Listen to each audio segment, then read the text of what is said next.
Realizado a cada 10 anos, vai ser a primeira vez que o censo demográfico será 100% informatizado. A pesquisa vai trazer também perguntas mais específicas aos entrevistados para facilitar a apuração de dados em comunidades tradicionais. Acompanhe. Oi, boa tarde, tudo bem? Meu nome é Thalita e eu trabalho no IBGE, eu sou agente de pesquisas. Nós estamos passando aqui na quadra fazendo umas perguntas para simular o censo demográfico de 2020. O trabalho desses agentes do Instituto Brasileiro de Geografia e Estatística, o IBGE, é assim. De porta em todo o país, abordam moradores para conhecerem detalhes como são e como vivem. E os brasileiros, sabem por que a cada 10 anos tem que responder a essa pesquisa? É muito importante colaborar, porque isso não é para uma pessoa, isso é para todo mundo, né? Então isso vai fazer com que, acreditando em que o nosso governo tem essas informações, né, ele possa gerar melhorias para a população. O Brasil tem que saber a população que tem, o que ganha e como vive, né? Guilherme, Maria e Inês estão certos. O censo demográfico é a maior operação de recenseamento do país. É desta pesquisa, por exemplo, que são elaboradas as políticas públicas. Os dados do IBGE são usados por toda a população, tanto empresas públicas quanto privadas. Então esses dados são fundamentais para você fazer qualquer planejamento, você alocar recursos orçamentários, para a população decidir se vai abrir um comércio, por exemplo, um salão em determinada região. Então tudo isso é utilizado. É a principal pesquisa, ela é fundamental para a gente conhecer quem somos, aonde vivemos, o que fazemos, né? Então isso é fundamental para o nosso país. Visitar todos os cantos do Brasil, vencendo os desafios que surgem ao percorrer um país de dimensões continentais para registrar e apurar informações dos domicílios. A tarefa é trabalhosa e exige planejamento. Por isso, desde 2017, o IBGE vem trabalhando na preparação do Censo 2020. Essa semana começaram os primeiros testes piloto em 12 cidades, mais o Distrito Federal. O objetivo é avaliar aspectos do questionário e o funcionamento do aplicativo. Nós vamos contratar mais de 200 mil pessoas. Você imagina, com 200 mil pessoas em campo, você está testando o aplicativo? Isso não pode acontecer. Então o IBGE, muito tempo antes, assim, 2 anos antes, já começa a fazer os testes para que tudo ocorra bem. Vamos para as oportunidades de emprego oferecidas desta vez pelo Posto de Atendimento ao Trabalhador de Campos do Jordão.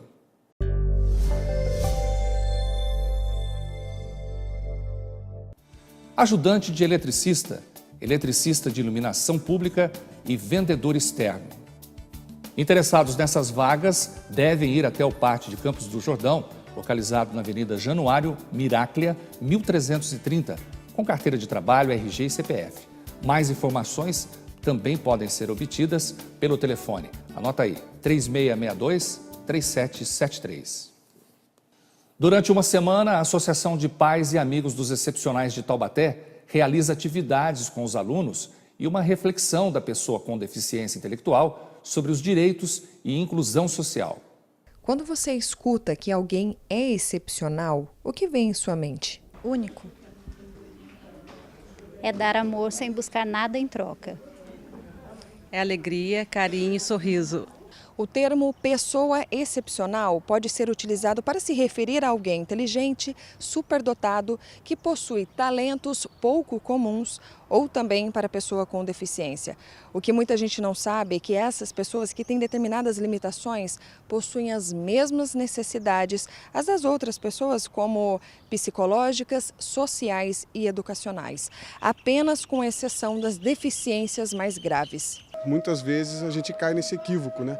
Achando que por serem diferentes, eles não vão sentir, não vão pensar da mesma maneira que a gente. E é um equívoco, né? Eles sentem, eles sofrem, eles têm necessidades iguais às nossas, né? De atenção, de carinho.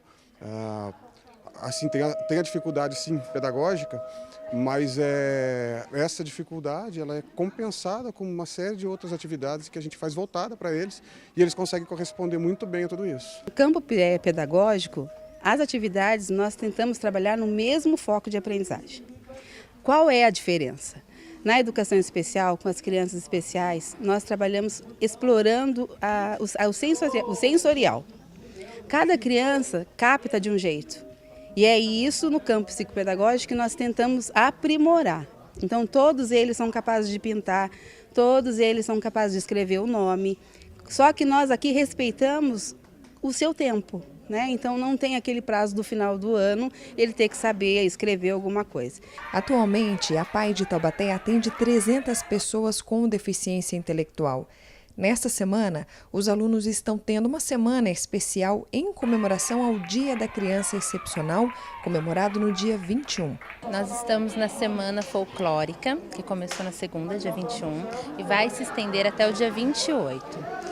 Hoje o grupo se reuniu, separamos as turmas por regiões e cada grupo vai apresentar para os demais colegas o que vem a ser o folclore, né? Então a gente está trabalhando a lenda, as brincadeiras, comida típica, roupa. Então é um pouquinho de cada coisa e mostrando para eles o que vem a ser o folclore de cada região. Este é o 4º ano que a Bruna realiza este trabalho na PAI. A empolgação é a mesma do primeiro ano. Todos temos por hábito de sempre contar histórias para eles, a gente sempre faz muita brincadeira, tudo relacionado ao folclore, porque é uma coisa que eles gostam e a gente consegue extrair muita coisa deles através disso. Então, assim, é uma cor da cuca. Opa, que cor que é a cuca? Então, assim, eles sabem o que é cada personagem, o que cada personagem faz. E a gente também explica para eles o porquê cada personagem acabou fazendo uma coisa errada, que aconteceu outra coisa. Então, também tem tudo isso para a gente extrair dessas brincadeiras, essas coisas na semana folclórica com eles. Realmente é um tema importante. Vamos agora para a segunda parte da entrevista do dia.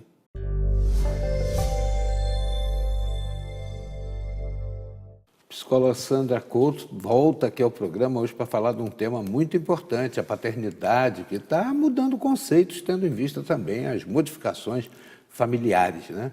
E nós fomos para o intervalo, deixei uma pergunta que muita gente faz, deixa aqui acumulada e a gente até programa. Você que está em casa, nos ajude a fazer pautas também, sugira temas, é sempre importante.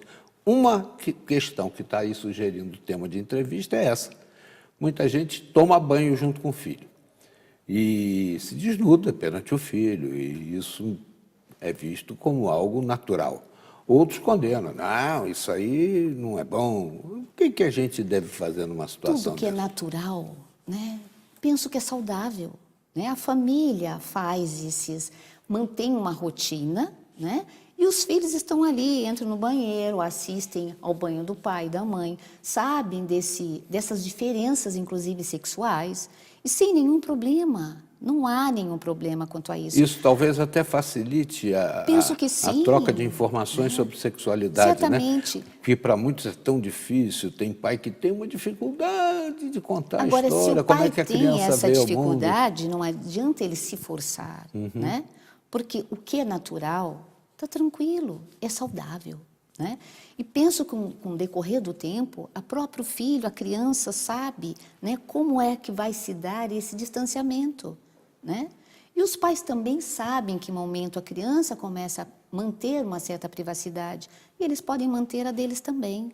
Agora, algo uma natural coisa que eu normalmente. acho interessante, até proponho aí a gente ampliar a discussão com o pessoal de casa, é que mesmo não tomando banho com o filho, com a filha e tudo mais, os pais não deixem de conversar com os filhos sobre sexualidade, Sim, porque senão a escola da rua é muito perigosa. Sim, sem dúvida, porque precisa ser algo natural, é normal, né? Quem nasce com é, quem não nasce com não é, sabe? A questão da anatomia humana. Até né? na defesa contra doenças sexualmente transmissíveis, né? Sem dúvida. Se não houver um diálogo dos pais com as crianças, né? Quando adolescentes vão praticar sexo de uma forma desregrada, sem as cautelas. Entende? Porque a sexualidade que vai surgir, principalmente na adolescência, com a explosão hormonal, ela precisa, né, antes, ser falada, conversada, em termos de carinho, de afeto e trocas afetivas que existem entre o casal, entre o pai e a mãe. Isso já serve como referencial para o adolescente, por exemplo, que está constituindo, né, a sua masculinidade ou a sua feminilidade, no caso a menina, e vão em busca do par oposto, provavelmente. Você falou aí das trocas afetivas, né? Mas agora está muito em moda também falar nas DRs, né? Você já ouviu falar em DR, né? Aquelas discussões de relação que acontecem entre casais, às vezes um tanto acaloradas, né? Como fazer isso, né? Porque, às vezes, o ser humano pensa tudo isso, mas na hora da prática vem lá né? Aquele As estado DRs da vida, né? Isso sempre existiu, não é só neste momento. Só que a mulher discute muito mais, né? Uma relação. O homem se mantém mais no local, mais quieto, né? Ele quase que é monossilábico nesse momento. Sempre foi assim.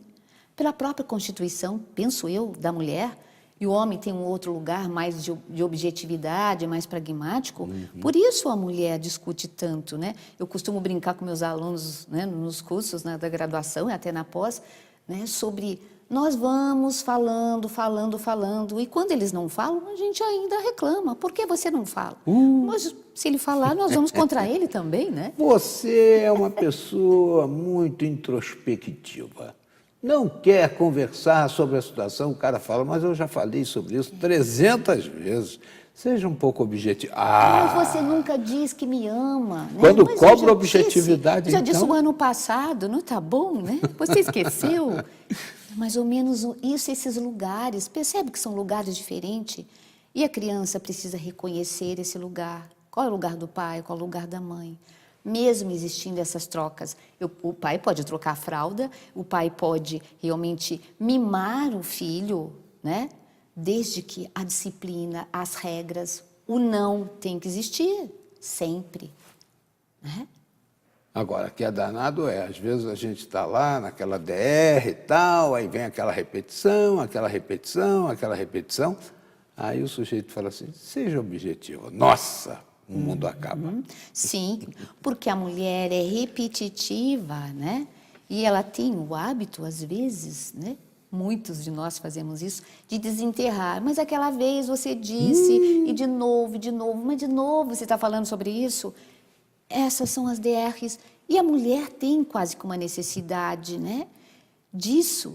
E é preciso, então, também reconhecer o próprio lugar, reconhecer o lugar que este homem ocupa, senão fica difícil conjugar o verbo e relacionar, né?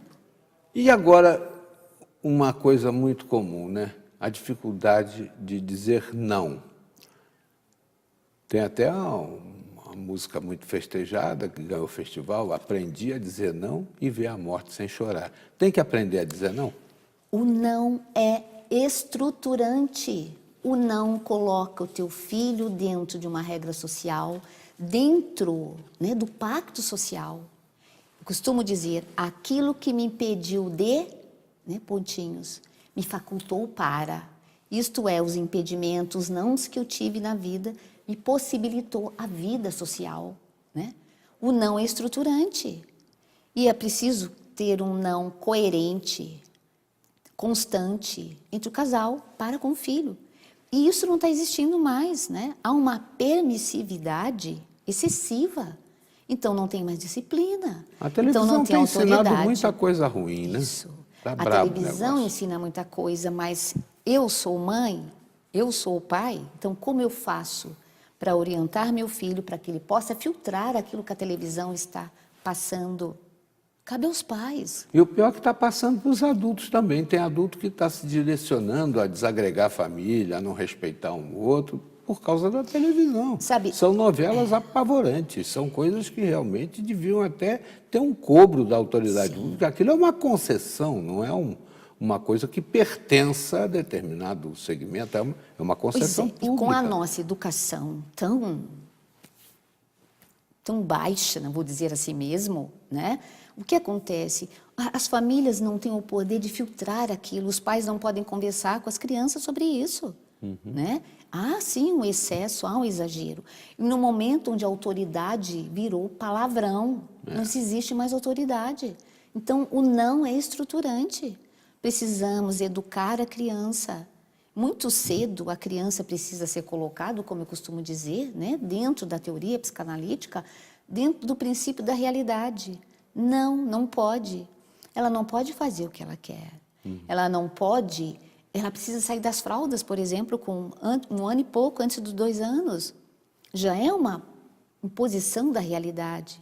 E assim vai, não pode isso, não pode aquilo, isso é feio, isso é bonito, isso é mal, isso é bom. Enfim, somos nós que vamos inocular, né? Principalmente o pai ajudando a mãe, né? Porque eu costumo dizer assim, mãe é mais manha, né? A mãe é um pouco mais permissiva, o pai sempre cabe a ele esse lugar, né? De um pouco mais de autoridade, onde a mãe recorre. Agora, olha o não como é importante. Sem não, não tem como. Quero agradecer a Sandra Costa, a psicóloga, veio mais uma vez colaborar conosco aqui a respeito desse momento, né? Importante de estabelecer parâmetros, né? De estabelecer modelos, exemplos. A criança cresce com base nessa situação. Agradeço mais uma vez. Ok, muito obrigado. Para encerrar, né? Eu costumo dizer, filho, não vem com cartilha nem manual de instrução, né? Apostamos e é possível sim. Né? Muito Obrigada. bom. Obrigado mais uma vez.